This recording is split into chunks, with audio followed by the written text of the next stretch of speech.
Hey there, a-longkidz. Welcome back to another amazing adventure. Today's story is called A Mousy Mess.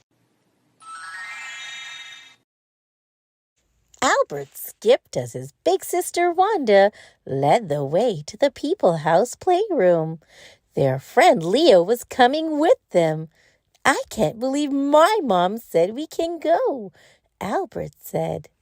The playroom was a long way from home, so it was usually off limits.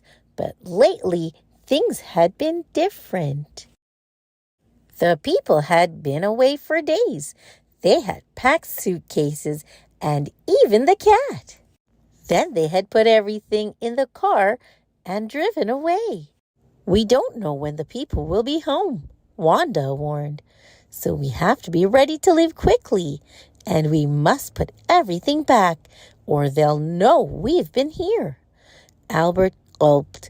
What would happen if the people found out they had been in the playroom? But soon they were there, and Albert forgot about worrying. There were too many things to play with. Leo tried out the marbles first. Wanda zipped right over to the books. Albert darted from one bin to the next. "Wow!" he cried, bouncing the balls. "Whee!" he shouted, sliding down a train track. "Leo, Wanda," he called out from the top shelf. "Look, I can lift a whole train." "Wow," Leo replied. "Be careful, Albert," Wanda called. "Don't stand so far out."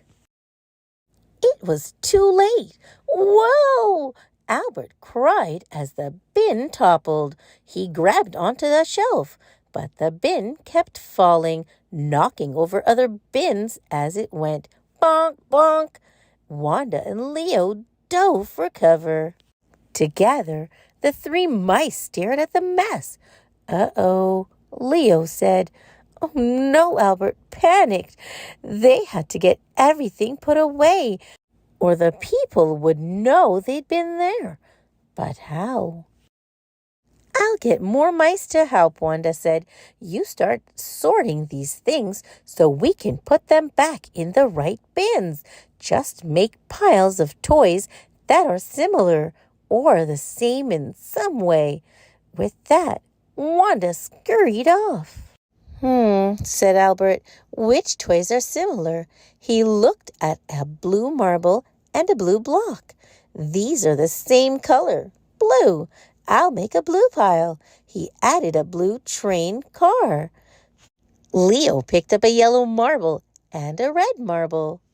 "These have a round, rolly shape," he said. "I'll start a pile of round, rolly things." Albert and Leo zipped around, making piles. Small things, big things, red things. Albert picked up a blue ball and headed for the blue pile. Then he stopped. Should it go in the round, rolly pile instead, or maybe the big pile? Soon Wanda returned with a bunch of mouse friends. "You two have been busy," she said, looking around at all the piles.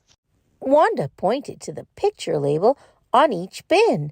"But we only need 4 piles, 1 for marbles, 1 for blocks, 1 for balls, and 1 for trains."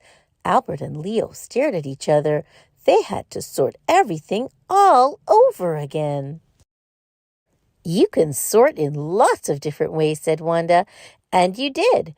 You sorted some things by color, some by shape, and some by size." Wanda explained that all the trains went in the train bin, all the blocks went in the block bin, and all the bouncy balls went in the bouncy ball bin. Luckily, Albert and Leo had lots of help now. Before long, there was just 1 marble left on the floor. "I've got it," Albert exclaimed. He tucked it under his shirt, then climbed up to put it away all by himself.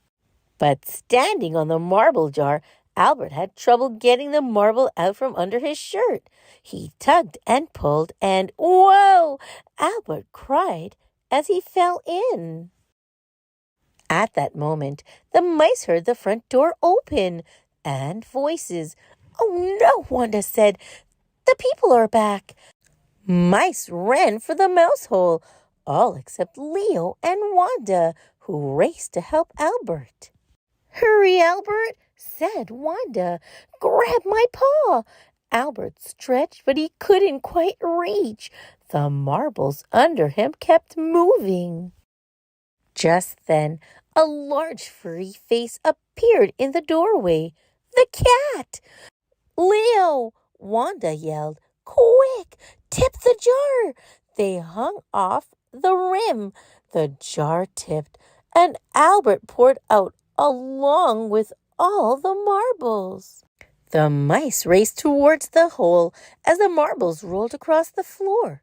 The cat sprang and hit the marbles. He slipped and slid while Albert, Wanda, and Leo dove for the mouse hole. "Groucho, you naughty cat!"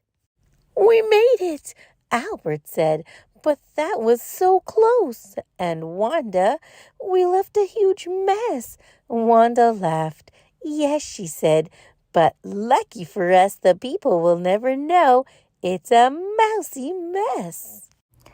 The end. Thanks for listening, Read Along Kids. Remember to like, share, and subscribe for more great read-along fun. Until next time, bye-bye.